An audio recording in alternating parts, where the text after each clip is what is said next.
இங்கு கூடியிருக்கிற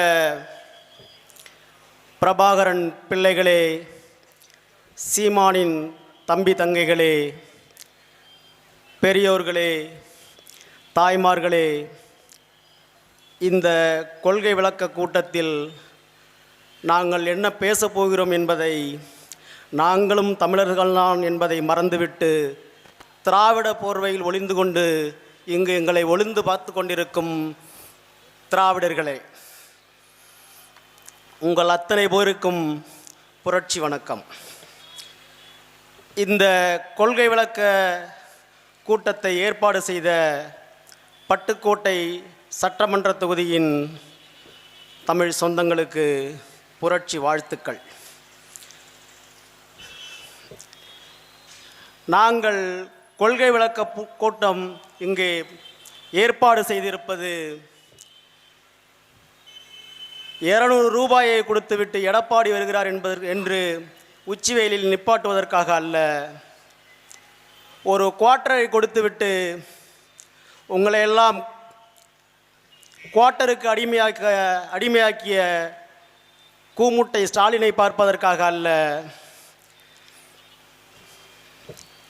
அதேபோல சொத்துக்களை சுரண்டிவிட்டு கொடநாட்டில் கொள்ளையடித்து வைத்துவிட்டு அது யாருக்கு சொந்தம் என்று கூட சொல்லாமல் சென்றடைந்த அதிமுகவை அல்ல, அதிமுகவை போல அல்ல.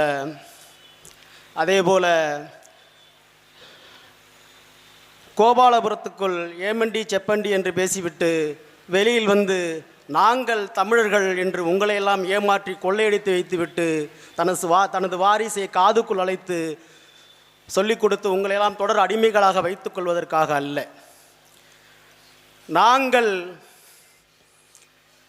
நமது மொழியை நேசிக்கிறோம், நமது மண்ணை நேசிக்கிறோம்,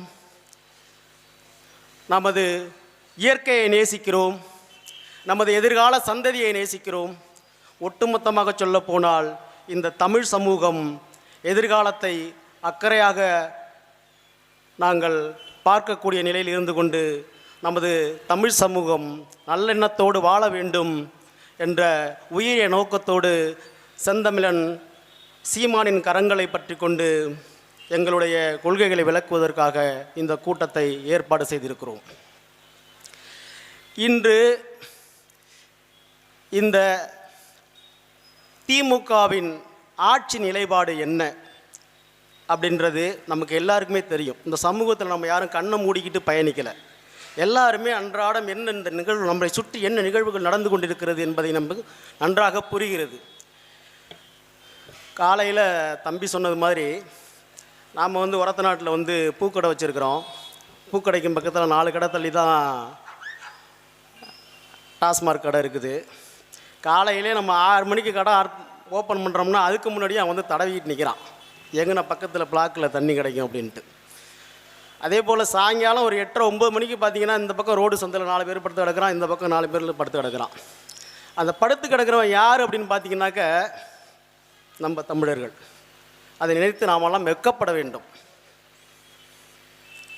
நன்றாக நீங்கள் சிந்தித்தீர்கள் என்றால் உங்களை நாங்களும் தமிழர்கள்தான் என்று ஏமாற்றி கொண்டிருக்கிற இந்த திராவிடர்கள், அதாவது தெலுங்கர்கள் அல்லது கன்னடர்கள், இன்று வந்திருக்கிற வட இந்தியர்கள் யாராவது அதுபோல் படுத்திருக்கிறார்களா என்பதை ஆய்வு செய்யுங்கள்.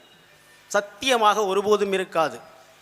உங்களின் மூளையை வளர விடாமல், அதாவது சற்றேறக்குறைய ஒரு மனிதனின் மூளை 1300 கிராமிலிருந்து 1400 கிராம் அளவுள்ளது, எடையுள்ளது. அந்த எடையை ஒரு 150 ml உள்ளடக்கிய ஒரு குவார்ட்டருக்குள் உங்களை அடிமையாக்கியது தான் இந்த திராவிடத்தின் சாதனை. அதை தவிர வேறொன்றும் இல்லை.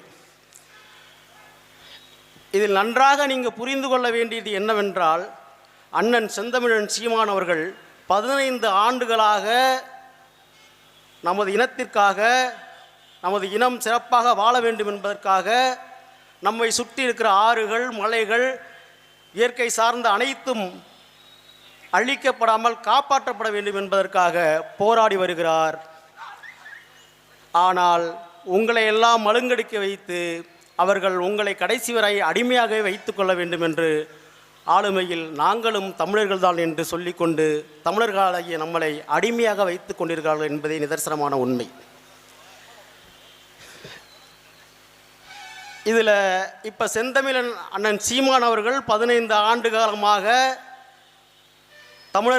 தமிழர்களுக்கான தமிழ் தேசியத்தை முன்னெடுத்து ஒரு இடத்தை பெற்றிருக்கிறார்.